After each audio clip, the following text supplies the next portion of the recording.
I want to know if it would be smart to get the equity out of that rental property to purchase either do a flip investment or just to get another property, a rental property, so I can have that reoccurring income for the future. Welcome back, friends and family. Today we have a video for you from Dave Ramsey where he's talking about real estate, so we have to check it out. But before we begin, please make sure to smash that like button for the YouTube algorithm. It helps us out tremendously. Not very many people are teaching personal finance without also trying to sell you something, so maybe throw down a like because it helps us out and it's free for you. So we greatly appreciate it. This video by Dave Ramsey is called Borrow Against My Rental to Buy Another Rental? And because it has to do with leverage in real estate, we have to check it out and see what it's all about. Let's get into it. Hey, Emily, welcome to the Ramsey Show. So my question for today is, I have a rental property that I owe $50,000 on it, and I want for my future just to have an extra income. I want to know if it would be smart to get the equity out of that rental property to purchase either do a flip investment or just to get another property, a rental property, so I can have that reoccurring income for the future. Now, real quick before we hear their answers, she's pointing out some interesting stuff. Like, one of the things she's concerned about is income rather than being concerned about debt, and I've pointed this out before too. I think it's actually more of a concern that you take care of your income first than actually worry about debt. The next thing is this whole concept of like leveraging, purchasing a property, leveraging that, purchasing another property, etc., is pretty much real estate investing. Now, there's crazy ways to do that. You can really screw it up like Dave did. There's much more conservative ways. We can talk about that towards the end because my suggestion for her is going to be significantly different than Dave's. So stick around to find out what that is. Third response, in terms of flips, I'd be really careful. If you're not experienced flipping stuff, it's really easy for things to become too expensive or out of control, and then you can lose a lot of money. So if you're just starting out, you're going to want quite a bit of a buffer before going into a flip. Also, and lastly, interest rates are not great right now. So refinancing a home is going to get you a really high interest rate. Flips are going to have high interest rates. That's something to consider when you're putting the numbers down on paper. It doesn't mean that you can't do it. It just means be a little bit more careful before getting started. Do you have a primary residence? And if so, do you owe money on it?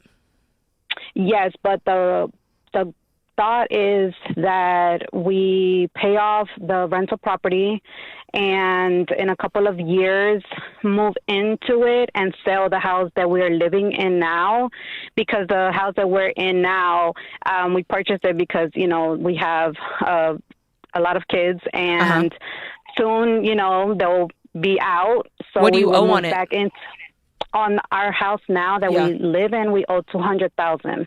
So quick recap. She has two homes. One's a rental, one's her personal. She owes $50,000 on one and $200,000 on the other. We don't actually know the value of either one of these two at this point, so that's not terribly helpful. Kind of knowing that would be helpful. You have to choose the financial method that best benefits you when the time comes. So when they get to the point of moving into this rental house, it might be a better idea to just rent out your personal home, because you can get a personal home loan with a lower interest rate. You can keep that loan and rent the property out. So I wouldn't just say like, oh, I'm going to sell it. You know, got a lot of options in the future. Hold those doors open. Okay. But if you borrow on the rental, then you're going to move into a property that has a mortgage on it. So it kind of defeats your idea. Mm-hmm. So what I'm in my head, like I don't know if I'm explaining it correctly or not, is no. You explained it. You said I want to take out a home equity loan or an equity line of credit on the rental property to buy more rental properties, but I'm going to move in the rental property later because it's going to be paid for. No, it won't. You took out a home equity loan on it. And your whole thing was you wanted security, and all you're doing is taking on more debt. Now they're just kind of confusing the topic. She never said anything about home equity line of credit. She said refinance or pull the equity out. Maybe that's where Dave got confused. But she could pull the equity out, buy another property, cash flow two properties. That's what she's thinking.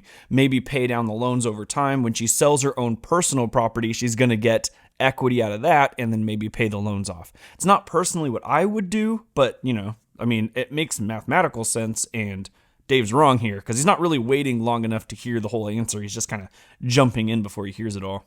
So here's the thing, okay? Emily, I used to buy and sell real estate for a living. I've owned over 2,000 pieces of property in my life.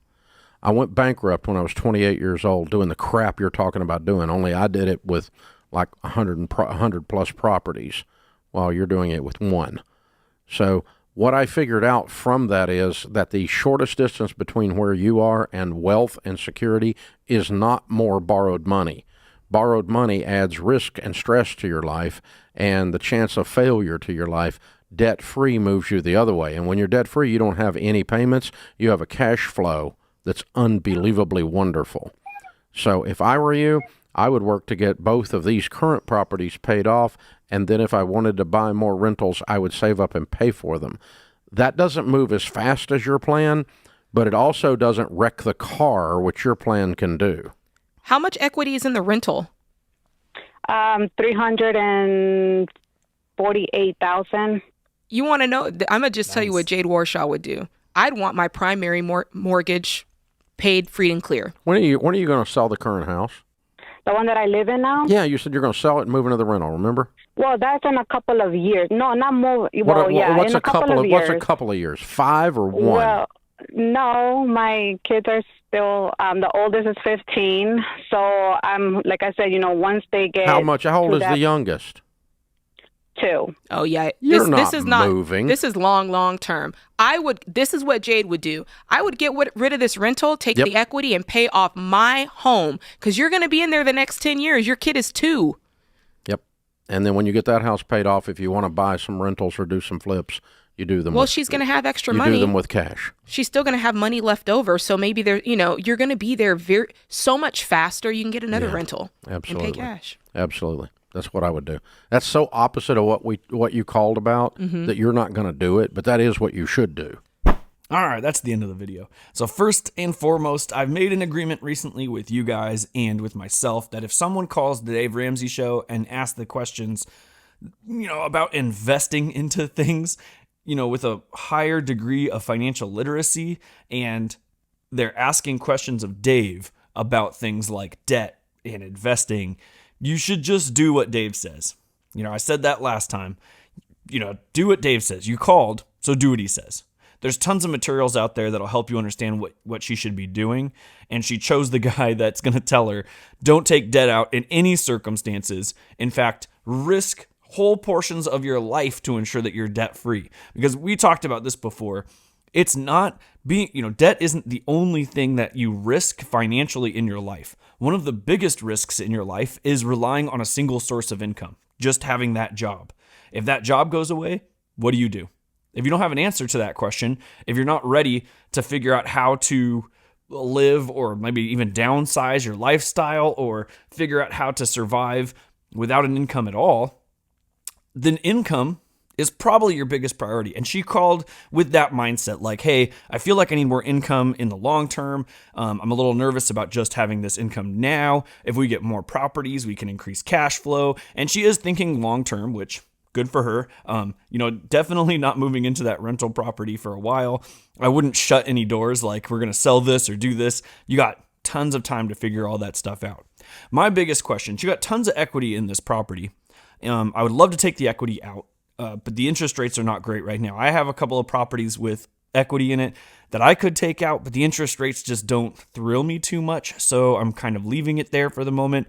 I'm hoping that, if the Federal Reserve gets the recession that they're going for, then maybe I can take that equity out and put it into something, maybe more properties, maybe other investments, something like that. So I do like that plan. I wouldn't do it now, but she could do, maybe the numbers work for her to do that. But taking that equity out and putting it somewhere else, I think is smart. Because if you can get a low interest rate loan and you can put that money into some place with much higher interest rates, in the long term, you're going to have a lot more net worth. Now, is there risk involved? Of course, there's risk involved. Dave points that out. I don't think that any kind of amount of debt has risk involved in it. I think that those numbers, if you look at the extremes, you can quickly break down how much risk is involved by looking at it. The example that we usually give is someone with, a $50,000 income, maybe with $10,000 worth of debt. That $10,000 is a lot. That's 20% of your annual income. it's going to be hard to catch up on that. The interest is going to be extremely high. It's not fun debt. Meanwhile, someone who makes an income of $1 million a year, having even $100,000 worth of debt is still way less, still 10% than that other person. So the amount of debt isn't necessarily what determines the risk factor. I would say the debt to assets, or your debt to ability to compensate for any issues that you have in the future, is what determines the risk factor. So in other words, if you have a property and you took out debt against that property in order to rent it out, which she did, and another 2008 occurs, would you be able to handle that?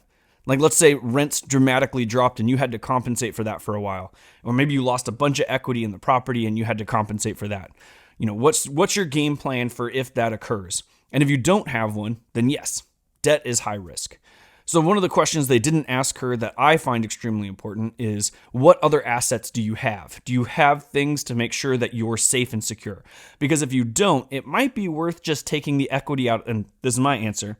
It might be worth just taking the equity out of the property and putting it into some other kind of investment so that you have that there in case you need it, in case something does happen with the economy in the next couple of years, and you need that there to compensate for maybe a loss of rents, maybe a loss of equity. Me personally, and this isn't financial advice, but me personally, I would take out the equity and put it into index funds. I prefer things that have like good long-term stability. Index funds have like short-term volatility, but looking for good long-term stability, like the S&P 500 index fund or the full market index fund, anything like that is what I would do, so that I had other assets in another place that I could draw from in case of emergencies for this real estate. And it's what I do now. So I'm giving you the advice that I would do myself. You know, nothing different, and it doesn't cost you anything. But I appreciate you guys stopping by. If you have any questions, toss them down below. If there's anything I didn't think of, I'm always interested to hear it. I love debating with people in the comment section. I know it goes back and forth. We get heated sometimes, but it's a lot of fun. Check out wealthyidiots.com. I appreciate you guys for stopping by, and I'll see you guys next time.